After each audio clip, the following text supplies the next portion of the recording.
चलो, सभी 9th class के स्टूडेंट आप सभी का स्वागत है इस यूट्यूब चैनल में। मैं जो आज है एक ऐसा टॉपिक लेने वाला हूँ जो मैंने कुछ दिनों पहले पढ़ाया था, उससे रिलेटेड ही है। देखो, यहाँ पर मेरा थोड़ा सा टाइम नहीं मिला था, इसलिए मैं वीडियो नहीं दे पाया। अब आपको कोशिश करूंगा कि कंटिन्यू ये वीडियो मिले। 9th के जो आपके फिजिक्स वाले चैप्टर है उन सभी को मैं करवाने का प्रयास करूंगा। आप लोग अपने जो नोट्स है उनको भी कंप्लीट कर सकते हो ऐसे वीडियो देख देख के। चलो शुरुआत करते हैं। आज का जो हमारा टॉपिक रहेगा समान और असमान गति। हम पहले ही पढ़ चुके हैं कि हमारा जो चैप्टर का नाम है उसका नाम है गति। गति के बारे में हमने पढ़ा था, गति क्या होती है, और गति में दो चीजें हमने दो टर्म पढ़ी थी। विस्थापन, क्या पढ़ा था? विस्थापन। ये चीजें अगर आपने विस्तार से नहीं देखी है तो आप पिछले वीडियो में जाकर देख सकते हैं, आपको मिल जाएगा। इसके बारे में हमने वेग के बारे में पढ़ा था कि कोई सॉरी, यहाँ पर वेग नहीं है, यहाँ पर दूरी है ना। दूरी, दूरी यानी डायरेक्शन, और यहाँ विस्थापन मतलब डिस्प्लेसमेंट। इन दोनों के बारे में हमने देखा था। तो डिस्प्लेसमेंट यानी दूरी क्या होती है? एक व्यक्ति है जितना जो चलेगा यानी जितना दूरी तय करेगा उसको अपन क्या कहेंगे? जितना चलेगा, यानी यहां से लेकर ये इधर इधर उधर इधर जितना चलेगा उसको अपन क्या कहते हैं? दूरी कहते हैं। परंतु विस्थापन का सीधा रूल होता है, यानी पहला बिंदु, यानी ये वाला पहला बिंदु, इस पहले बिंदु से लेकर ये अंतिम वाला जो बिंदु है, इसके बीच का जितना भी डिस्टेंस है, जितनी भी दूरी है, इसको अपन क्या कहेंगे? विस्थापन। ये चीजें मैंने विस्तार से कंप्लीट करवा दी है। अगर आपने नहीं देखी है तो आप लोग पिछले वीडियो में जाकर देख सकते हैं। आज अपन समान और असमान गति के बारे में बात करेंगे, कुछ प्रश्न भी लेंगे जिससे कि आपको सवाल और कंप्लीट हो जाएंगे। चलो शुरुआत करते हैं। सबसे पहले इसकी डेफिनेशन समझ लेते हैं ताकि अपने को आसान रह जाए। देखो, समान क्या होता है? समान का मतलब ऐसी कोई गति, इस प्रकार की गति होती है जिसके अंदर क्या होता है? समान समय में समान दूरी तय कर रही हो। मतलब कहने का यह है, अगर मान लीजिए कि मैं ए, बी और सी, डी, मतलब यहाँ पर मैं 4 पॉइंट लगाए, मैंने ए लगाया, बी लगाया, सी लगाया और डी लगाया। यहां से मैं चलता हूं, मैं 5 सेकंड में यहाँ 20 मीटर की दूरी तय कर जाता हूँ। अगले फिर से 5 सेकंड आएंगे, उसके अंदर भी मैं 20 मीटर की दूरी तय कर रहा हूँ। अगले फिर से 5 सेकंड आएंगे, उस 5 सेकंड में फिर से मैं क्या कर रहा हूँ? 20 मीटर की दूरी तय कर रहा हूँ। ये इस प्रकार की गति है जिसके अंदर ए से बी, बी से सी, सी से डी, मतलब जाने में मेरे को समान समय में समान दूरी तय कर रहा हूँ। इसको क्या कहते हैं? समान गति कहते हैं। और इसी को अपन एक नाम से इंग्लिश में बोले तो यूनिफॉर्म मोशन कहते हैं। इनको निकालने का सीधा सीधा तरीका होता है समान गति, या जो चाल है अभी निकाल के देखेंगे अपन। दूरी निकालनी हो तो इसमें दूरी अपने आप निकल जाती है, दूरी या डिस्टेंस। अगर निकालनी हो तो हम पिछले भी बार भी देख चुके, समझ चुके हैं। A B plus B C plus C D, है ना। इन सबको जोड़ लेंगे तो 20 20 और 20, इन सबको जैसे ही काउंट करते हैं अपन, कितने आ जाते हैं? 60 मीटर। जैसे दूरी आ गई उसी प्रकार के इनका समय भी है, समय को भी जोड़ लिया जाता है। समय भी देखते हैं तो समय कितना हो गया, इसको भी जोड़ लेंगे तो सारा समय जुड़ जाएगा, 15 सेकेंड आ जाएगा। और यहाँ पर विस्थापन की बात करें, विस्थापन, अगर विस्थापन की बात करें बोले तो डिस्प्लेसमेंट, डिस्प्लेसमेंट। अब विस्थापन की बात करें तो विस्थापन क्या है? यहाँ पहला बिंदु और सीधा का सीधा ही आप देखोगे तो अंतिम बिंदु भी यहाँ पर ही आ रहा है। इसका मतलब जो यूनिफॉर्म मोशन होता है, यूनिफॉर्म मोशन के अंदर जब एक समान रेखा में अगर कोई दूरी तय कर रहा है, समान दूरी समान रेखा में तय कर रहा है, तो उसका विस्थापन भी समान होगा और दूरी भी समान होगी। मतलब यहाँ पर दूरी और विस्थापन दोनों 60 मीटर ही होंगी। ठीक है ना। तो ये टर्म आपको समझ आएगी। दूसरी टर्म हमारे पास असमान गति। असमान गति का मतलब क्या है, इसको भी थोड़ा समझते हैं। देखो, असमान गति का मतलब है एक ऐसी गाड़ी जो क्या कर रही है, ये 5 सेकंड में तो क्या करती है? 5 सेकंड में 20 मीटर की दूरी करती है तय, परंतु अगले 5 सेकंड के अंदर, अगले 5 सेकंड के अंदर गाड़ी थोड़ी तेज चलती है, गाड़ी थोड़ी तेज चलती है और ये कितना मीटर दूरी तय करती है? 30 मीटर की दूरी तय करती है। अगले फिर से 5 सेकंड के अंदर थोड़ी सी गाड़ी को स्लो कर दिया जाता है, कोई दिक्कत नहीं है, धीरे धीरे गाड़ी चला रहे हैं। अगले 5 सेकंड के अंदर 10 मीटर की दूरी ही तय करती है। अगले फिर से 5 सेकंड अगर इसने देखा तो इसने 5 मीटर की ही दूरी तय की। अगले 5 सेकंड में इसने 5 सेकंड में इसने केवल और केवल कितनी दूरी तय की? 5 मीटर की। देखो यहाँ पर क्या हो रहा है, यहाँ पर ए से बी गया, बी से सी गया, सी से डी और डी से ई तक गया। यहाँ पर क्या किया इसने, असमान प्रकार से गति तय की। कैसे की, मतलब यहाँ पर पहले इसकी स्पीड जो थी वो बहुत ही ज्यादा थी, इसीलिए इसने 20 से 5 सेकंड में ही 20 मीटर की दूरी तय की। यहाँ पर देखिए इसने और स्पीड बढ़ा दी अपनी, कि इसने 30 मीटर की दूरी तय की 5 सेकंड में। वही इसने समय थोड़ा सा धीरे कर दी गाड़ी को, 5 सेकंड में 10 मीटर की दूरी तय की, और अगले 5 सेकंड में तो 5 मीटर की दूरी की, और एक समय में जाकर गाड़ी रुक गई। तो यहाँ पर क्या हो रही है, गाड़ी की जो स्पीड है, जो गति है, मोशन है, वो क्या हो रहा है, बदल रहा है, मतलब चेंज हो रहा है, मतलब कभी बढ़ रहा है, कभी घट रहा है, कभी बढ़ रहा है, कभी घट रहा है। जब घटता हुए बढ़ता है, बार बार घटता है या बदलता है, तो उसको बोलते हैं असमान गति, जिसको अपन कह सकते हैं नॉन यूनिफॉर्म मोशन। ठीक है ना, तो ये हो गया नॉन यूनिफॉर्म मोशन। इसको अगर अपन को दूरी निकालनी है, अगर दूरी डिस्टेंस निकालनी है, तो क्या होगा, यहाँ पर वही जुड़ेगा, 20 metre plus 30 metre plus 10 metre plus 5 metre, 20 30 50 50 और ये हो गया 60 60 और 65, 65 मीटर दूरी हो गई। वही अगर डिस्प्लेसमेंट की भी बात करें, तो यानी विस्थापन की बात करें, तो विस्थापन भी सेम होगा, क्योंकि एक लाइनिंग में है। क्या है, लाइनिंग में। अब जब जब सीधी रेखा में कोई भी चीजें चलेगी, तो उसका विस्थापन और दूरी दोनों क्या आएंगे, समान आएंगे। तो यहाँ पर भी कितना आएगा, 65 मीटर ही आएगा। फिर सर इनमें अंतर क्या है, आप तो ये दोनों चीजें बराबर आ रही है, विस्थापन बराबर आ रहा है, दूरी बराबर आ रही है। अब एक टर्म और आती है जिसके अंदर आपको अंतर देखने को मिलेगा, वो कौन सी टर्म है, ध्यान दो। एक शब्द आता है जिसका नाम है चाल। क्या नाम है बेटा, चाल। चाल बोले तो स्पीड, स्पीड। और एक टर्म और होती है जिसको बोलते हैं अपन वेग। क्या बोलते हैं, वेग, बोले तो वेलोसिटी, वेलोसिटी। वेग और चाल क्या होती है, इसको अच्छे से समझते हैं, क्योंकि इससे संबंधित बहुत सारे क्वेश्चन एग्जाम में आते हैं, और आपको मतलब इजी क्वेश्चन आते हैं, परंतु होते नहीं है। बहुत इजी प्रश्न से आप आंसर निकाल पाओगे। देखो चाल क्या होती है, चाल, चाल का एक सूत्र होता है, चाल बराबर दूरी बटेवा समय। समय कह सकते हैं अपन distance upon time. Speed, speed is equal to distance upon time. ऐसे ही वेग का भी एक सूत्र होता है, वेग बोले तो वेलोसिटी इज इक्वल टू विस्थापन, विस्थापन अपॉन समय, विस्थापन अपॉन समय, बोले तो डिस्प्लेसमेंट, डिस्प्लेसमेंट अपॉन वही टाइम। अब देखो यहाँ पर सूत्र में कोई अंतर नहीं है, सीधा सीधा सा अंतर ये है, यहाँ पर चाल लेते हैं तो ऊपर दूरी ले लेते हैं, नीचे समय ले लेते हैं। वैसे ही अगर वेग लेते हैं तो ऊपर विस्थापन ले लेते हैं, नीचे क्या ले लेते हैं, समय ले लेते हैं। सूत्र याद रखने का भी तरीका देखो, वी वे आ रहा है यहाँ पर भी, और यहाँ पर भी वे आ रहा है, परंतु चाल के लिए कोई वे नहीं आ रहा, मतलब चाल बराबर दूरी बटा समय, ये याद ही रहता है, वैसे कोई दिक्कत नहीं है।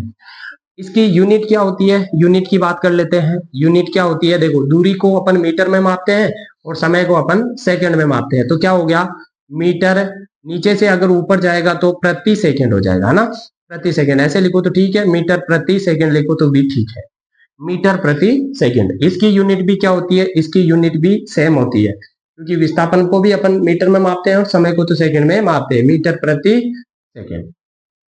ये हो गई इसकी यूनिट। सर इनको निकालते कैसे हैं, अब इनको सवाल लेकर देखते हैं। सवाल लेकर देखेंगे तो अपना क्या हो जाएगा, कॉन्फिडेंस बिल्ड होगा, और अपन कुछ चीजों को अचीव कर पाएंगे। ठीक है, देखो यहाँ पर मैंने दो सवाल लिखे हैं, दो क्वेश्चन लिखे हैं, जिनके अंदर आप अच्छे से देख पा रहे होंगे। ये जो है इसमें 20 मीटर की दूरी, हर बार 20 मीटर की दूरी तय कर रहा, मतलब 5 सेकंड के अंदर। तो इससे समझ गए होंगे आप, ये यूनिफॉर्म मोशन है। और इस प्रकार की जो ये गति है, कोई गाड़ी चल रही है 20 मीटर की दूरी तय कर रही है, 30 मीटर की, फिर 10 मीटर की, मतलब समय तो समान है परंतु दूरी अलग अलग है, अलग अलग दूरी तय कर रही है। इसका मतलब इसमें नॉन यूनिफॉर्म मोशन है। इसमें दोनों चीजें अपन देखेंगे, पहले अपन चाल निकाल ले, उसके बाद में अपन वेग भी निकालना सीख लेंगे। हमारा सूत्र है दूरी बटा समय, दूरी बटा समय, यानी डिस्टेंस अपॉन टाइम। सिंपल सी चीज है, अपन को पहले तो क्या करना पड़ेगा, दूरी लिखनी पड़ेगी। दूरी कितनी है, 20 है, और यहाँ पर 20 है, और यहाँ पर कुल कितनी दूरी है, 60 है। कितनी है, 60 है। 60 मीटर की दूरी तय की है इसने, है ना। इसकी चाल क्या होगी, रियल में इसकी चाल क्या होगी, उसकी बात करते हैं कि ये गाड़ी रियल में कितनी चल रही है।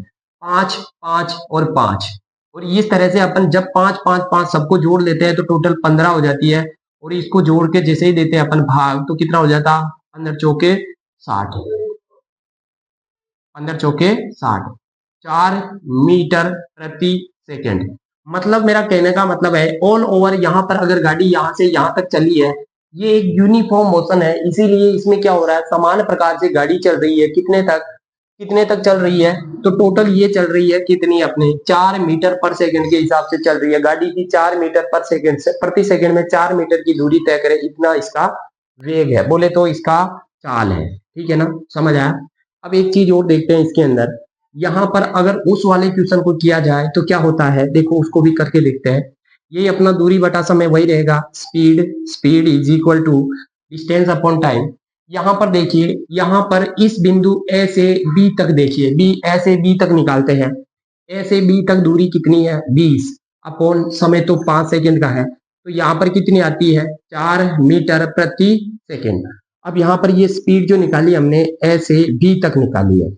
अगला देखते हैं बी से सी तक, बी से सी तक क्या निकालते हैं, स्पीड निकालते हैं। जैसे अपन बी से सी तक निकालते हैं तो वहां पर 30 आता है, 30/5 यानी कितना, 6 मीटर प्रति सेकेंड। अगला अपन जैसे ही निकालते हैं सी से डी की स्पीड निकालते हैं, तो डी से सी की स्पीड जब निकालते हैं तो वहां पर आता है 10/5 यानी कितनी आ गई, 2 मीटर प्रति सेकेंड।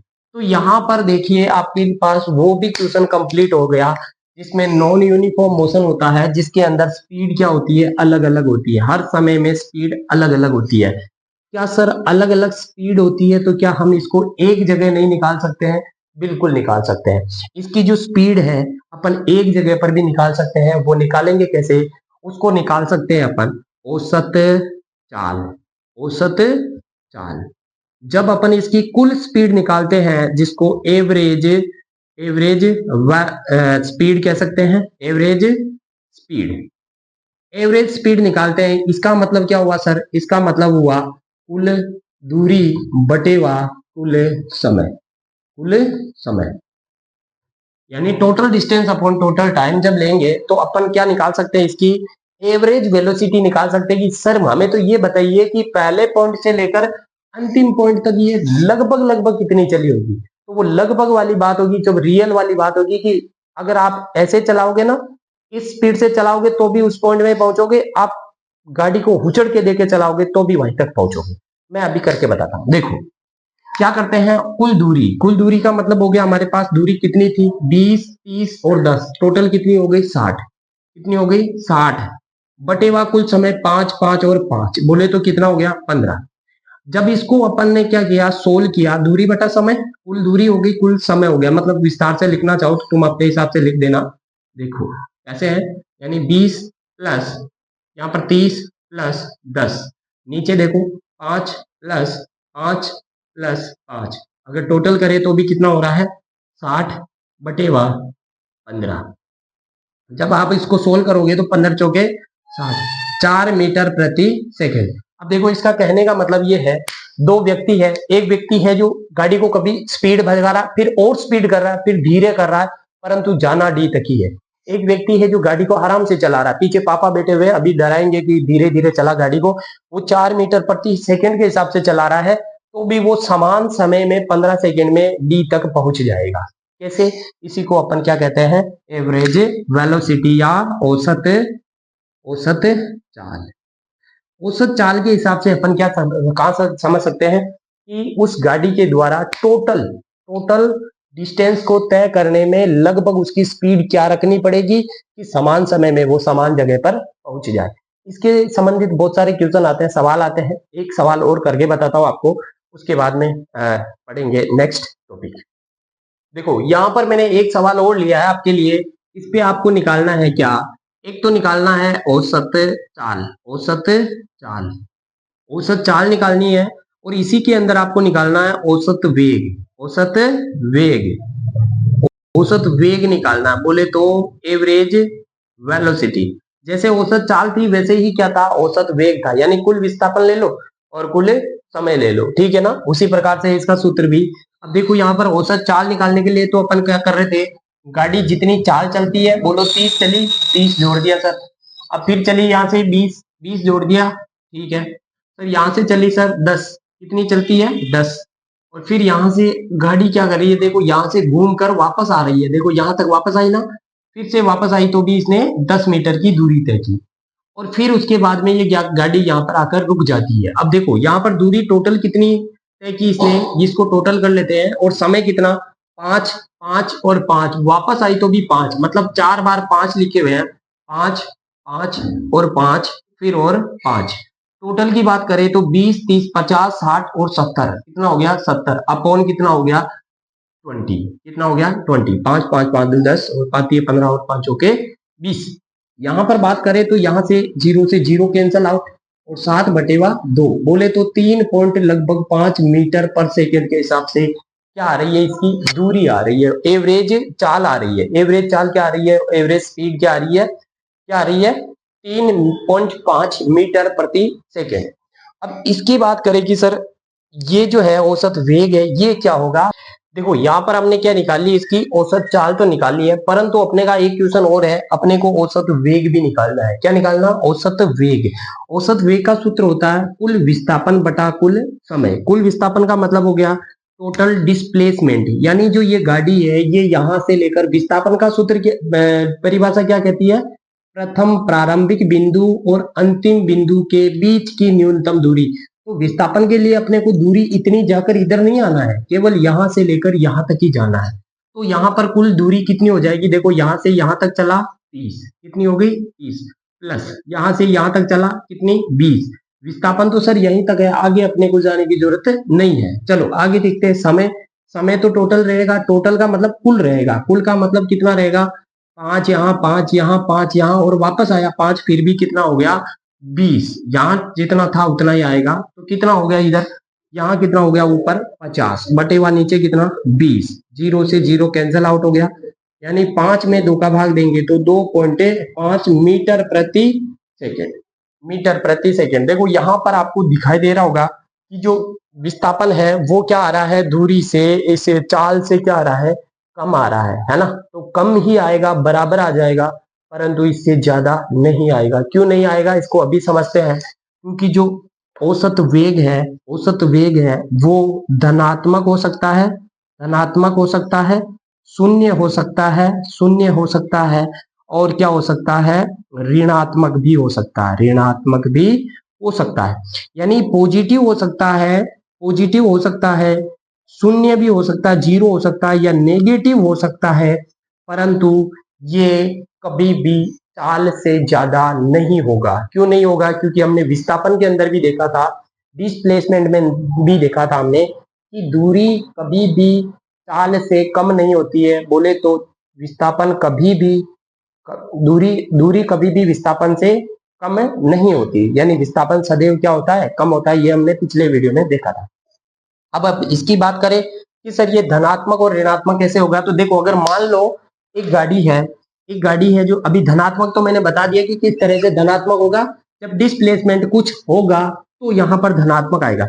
अगर मान लो कि कोई गाड़ी है यहाँ से चलना प्रारंभ करती है, यहाँ तक जाती है और वापस यहीं तक आ जाती है, 2 सेकंड में गई थी 20 मीटर और वापस 20 मीटर दूरी तय करके वापस आ गई कहां पर, यहाँ पर, वही 2 सेकंड में, तो इसका डिस्प्लेसमेंट विस्थापन तो क्या हो गया, यहीं पर वापस आ गया, तो 0/4 सेकेंड। अब नीचे 4 सेकेंड लगाओ, 10 सेकेंड लगाओ, क्या फर्क पड़ता है, ऊपर 0 है तो आंसर क्या आ जाएगा, 0 या 0 आ जाएगा, है ना। तो यहाँ पर क्या हो जाएगा, दूसरा पॉइंट हमारा समझ आया होगा कि 0 कब होगा, जब कोई व्यक्ति है वो कुल चलकर वापस उसी जगह पे आ जाता है तो उसका वेग क्या हो जाता है, 0 हो जाता है, यानी वो चल ही नहीं रहा, इसका मतलब खड़ा हो गया, वापस 0 हो गया, है ना। तो वेग उसका क्या हो जाएगा, 0 हो जाएगा। वेग बोले तो वेलोसिटी 0 हो जाएगी।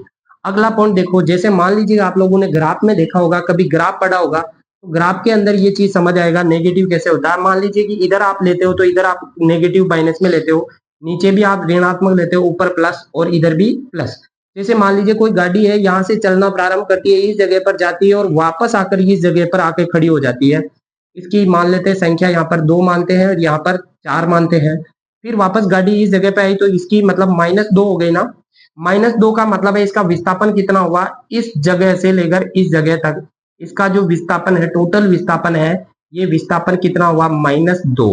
टोटल विस्थापन कितना हुआ, टोटल विस्थापन हुआ -2 अपॉन समय कितना लगा, मान लो इसको कि 1 सेकंड यहाँ लगा था, 1 सेकंड यहाँ पर, तो वापस आई तो 1 सेकंड 1 सेकंड 4 सेकंड और 1 सेकंड यहाँ आने के लिए, मतलब टोटल इसके पास समय हो गया 5 सेकंड का। कितने का, 5 सेकंड का। तो विस्थापन फिर भी किसमें आएगा, नेगेटिव ही आएगा, क्योंकि इसके ऊपर क्या है, नेगेटिव है। तो इसका भाग आप करके देखोगे 0.0 कितना आएगा, 4 मीटर प्रति सेकंड। मतलब किस में आएगा, नेगेटिव में आएगा, माइनस में आएगा, ऋणात्मक में आएगा। तो आप यहाँ पर ये चीज समझ सकते हो कि माइनस में भी आ सकता है, जीरो भी आ सकता है और प्लस में भी आ सकता है। तो विस्थापन वेग जो है वो माइनस, प्लस या जीरो किसी में भी आ सकता है, परंतु चाल सदैव किस में मिलेगी आपको, किस में मिलेगी, पॉजिटिव में मिलेगी, धनात्मक मिलेगी, नेगेटिव चाल कभी भी नहीं मिलेगी। और दूसरी चीज, इसे जीरो भी नहीं मिलेगी। जब जीरो मिलेगी तो चाल चल ही नहीं रही है, और चाल चल ही नहीं रही तो उसको अपन बोलते हैं रेस्ट पोजीशन या रेस्ट स्टेज। ये मैं जहां तक मैंने देखा है कि इस चाल और विस्थापन से लेकर वेग और औसत चाल से लेकर आपको यहाँ पर क्वेश्चन सारे डाउट सोल्व हो गए होंगे, ठीक है ना। अगर आपको और थोड़ा सा चाहिए तो थोड़ा प्रैक्टिस कीजिए, और मैं प्रैक्टिस सेट के कुछ क्वेश्चंस लेके आऊंगा, उसको सवाल करके बताऊंगा, तो आपके सारे डाउट क्लियर हो जाएंगे। अगला जो हमारा वीडियो रहने वाला वो ग्राफ से रहने वाला। ग्राफ 4 नंबर का क्वेश्चन, 3 नंबर का क्वेश्चन आपके ऐसा का ऐसा छपता है, कुछ नहीं करना होता, सीधा इजी तरीके से ग्राफ कैसे बनाते हैं, किस तरह से ग्राफ को पहचानते हैं, उसको अपन नेक्स्ट वीडियो में देखेंगे। तब तक के लिए जय हिंद, जय भारत, पढ़ते रहिए, मस्त रहिए।